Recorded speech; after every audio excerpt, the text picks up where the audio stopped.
Hello friends வணக்கம். இன்றைக்கி இந்த டிவி ரீஸ்டோரிங் வீடியோ தான். 59 சென்டிமீட்டர் அதாவது 24 inch Samsung TV. Last time ஒரு சோனியில் போட்டோம். பட் சோனி உள்ளார வந்து எல்லாமே டூப்ளிகேட்டு, மேலே மட்டும் தான் சோனின்னு போட்டிருந்தாங்க. பட் இதில் வந்து மேலே சீரியல் நம்பர், அப்புறம் பார்த்தீங்கன்னா கீழே மாடல் டீட்டெயில்ஸ் எல்லாமே கொடுத்துருக்காங்க. ஸோ ஓரளவுக்கு குவாலிட்டியாக இருக்கும்னு நினைக்கிறேன். உள்ளார போர்டெல்லாம் எந்த பிரச்சனையும் இல்லாமல் ஒரிஜினல் போர்டு கொடுத்துருப்பாங்கன்னு நினைக்கிறேன். ஸோ வாங்க வீடியோக்குள்ளே போகலாம். நம்ம சேனலுக்கு ஃபஸ்ட் டைம் வந்திருக்கீங்க. நம்ம சேனலில் ரீஸ்டோரிங் வீடியோஸ் போடுவோம். அது மட்டும் இல்லாமல் எலக்ட்ரானிக் ப்ராடக்ட்ஸ் வந்து எங்கே விலை கம்மியாக கிடைக்கும் அப்படின்னு சொல்லிட்டு அது சம்மந்தப்பட்ட வீடியோஸ் போடுவோம்.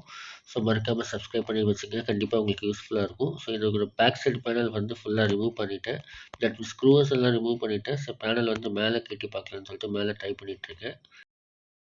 ஒவ்வொரு டிவியும் ஒரு மாடலில் இருக்கும். சிலது ஃப்ரண்ட்டில் கட்டினா வரும், சிலது பேக்கில் கட்டினா வரும். ஸோ அதனால் நான் ஃப்ரண்ட்டில் கட்டி பார்க்குறேன். ஸோ ஃப்ரண்ட்டில் கட்டி நம்மளுக்கு ஈஸியாக வருதுன்னு நம்ம ஃபஸ்ட்டு செக் பண்ணிக்கலாம்.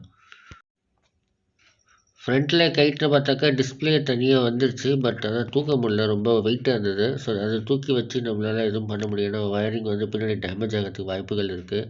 ஏன்னா ஸ்ட்ரிப்பு அதெல்லாம் வந்து டேமேஜ் ஆச்சுன்னா ரொம்ப கஷ்டம். அதுக்கப்புறம் அதை மாற்றக்கூட முடியாது.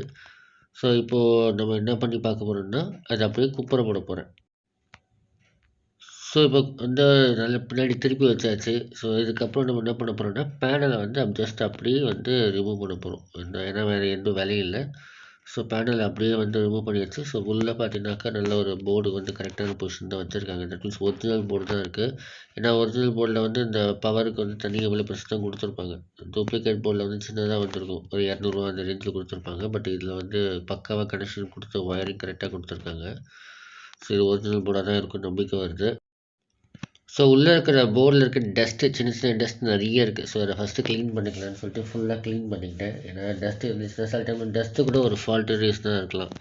ஒரு யூடியூபர் போட்டிருந்தா சும்மா வந்து இந்த மாதிரி க்ளீன் பண்ணிவிட்டு திண்ணூறு போட்டு தின்னு சொன்னி டிவி ஆன் ஆகிடுச்சு. ஸோ அந்த மாதிரி தான் இருக்கும்னு நான் நினச்சி நம்பிக்கையோட நான் வந்து க்ளீன் பண்ணுறேன். ஏன்னா டஸ்ட் இருந்தால் கூட சில டைமில் ஆன் ஆகாது. நல்லா சுத்தமாக க்ளீன் பண்ணிக்கிட்டு அதுக்கப்புறம் என்ன பண்ணேன், ப்ளக்கு போட்டு கனெக்ட் பண்ணி பார்க்குறேன். ஏன்னா ப்ளக்கு வந்து கிடைக்கவே இல்லை. கடையிலேருந்து டிவி வாங்கிட்டு வரப்போ கூட அவங்க ஒயர் கொடுக்கல. ஸோ அதுக்கப்புறம் என்கிட்ட சோனி கேசட் பிளேயர் இருந்துச்சு. ஸோ ரொம்ப பழசு.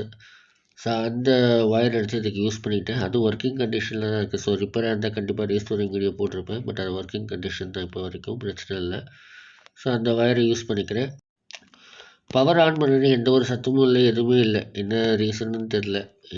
ஜஸ்ட்டு வந்து ஃபுல்லாக போயிடுச்சா இல்லை ஏதாவது புகை வருதுன்னா கூட நான் செக் பண்ணி பார்த்தேன். பட் அந்த மாதிரி எந்த ஒரு இதுவும் நடக்கலை.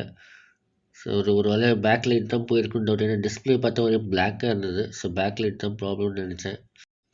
பட் வந்து உங்களுக்கு முன்னாடியே தெரிஞ்சிருக்கு. இப்போ பார்த்தீங்கன்னா லைட் எரிஞ்சிது பேக் லைட்டில். கீழே வந்து ஸ்ட்ரிப் லைட் எரியுது அப்படியே. அதே போல் வந்து பார்த்திங்கன்னா போர்டும் வந்து நல்லாயிருக்கு. ஐசியில் கை வச்சு பார்த்தா ஐசி நல்லா ஹீட் ஆச்சு.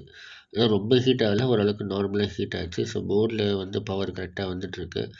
அதே போல் ஸ்ட்ரிப் லைட்டுக்கான பவரும் கரெக்டாக வந்துட்டுருக்கு. பட் அப்படி இருந்தும் எனக்கு டிஸ்பிளே வரவே இல்லை. ஸோ உங்களுக்கு இப்போ ஃபுல்லாக லைட் ஆஃப் பண்ணிவிட்டு உங்களுக்கு காட்டுறேன் பாருங்கள்.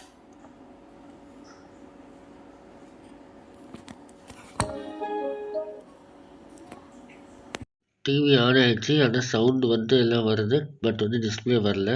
டிஸ்பிளே வந்து உங்களுக்கு தெரியும் நினைக்கிறேன். இந்த லைட் வந்து ஒரு மாதிரியா லைட்டு தெரியுது. ஸோ டிஸ்பிளேல கை வச்சு பார்க்கல இந்த மாதிரி வந்து பேக் லைட் வந்து நல்லா தெரிஞ்சுது. அப்போ வந்து ஸ்ட்ரிப் லைட், அதாவது அந்த பேக் லைட்டில் வந்து எந்த இஷ்யூவும் கிடையாது. டிஸ்பிளேல தான் இஷ்யூவாக இருக்கும்.